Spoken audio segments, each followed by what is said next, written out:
On the Sullivan visit, there's been an attempt, I think, on both countries' side to achieve two goals through ongoing dialogue. One is to make sure that each side understands what the other's priorities are and what their red lines are. And that's going to require both sides to be very candid and to say exactly what they think. The second goal is to avoid surprises. So I think the intent on that one was each side would basically let the other know in advance if they saw a dangerous situation coming up so the precautions could be taken. So let's start by looking at history. It started with the meeting in Anchorage, which was really the first meeting of the Biden administration and the senior foreign affairs officials from China. Unfortunately, Secretary of State Blinken started with a diatribe against China. It wound up having a private conversation between the two sides, and that was probably more constructive, but it got off to a very rocky start. So after Anchorage, the next thing that happened is Pelosi made her unsanctioned trip to Taiwan, which obviously was very upsetting to the Chinese because it was the first time a Speaker of the House, a very senior position in the line of succession, actually visited Taiwan. So that was a very unsettling move. And then you had shortly after that the balloon incident. And there the U.S. attacked China as trying to be sneaky and using sophisticated equipment to kind of spy on U.S. sites. China came back and basically said that the U.S. was overreacting.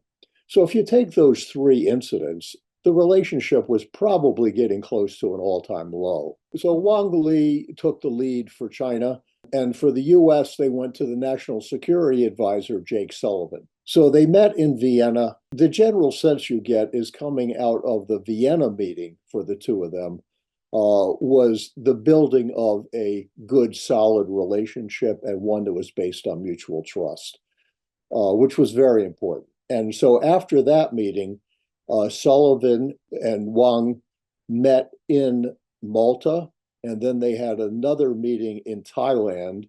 So, they were moving pretty steadily towards what I would call a trust-based relationship, not openly disagreeing on many issues, but no question that they were there for the constructive win-win purpose.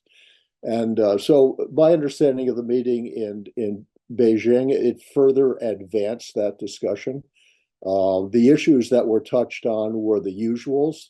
Taiwan was number one. Number two is the whole issue of the sanctions against China vis-a-vis access to U.S. high tech, especially the nanochips, the semiconductors.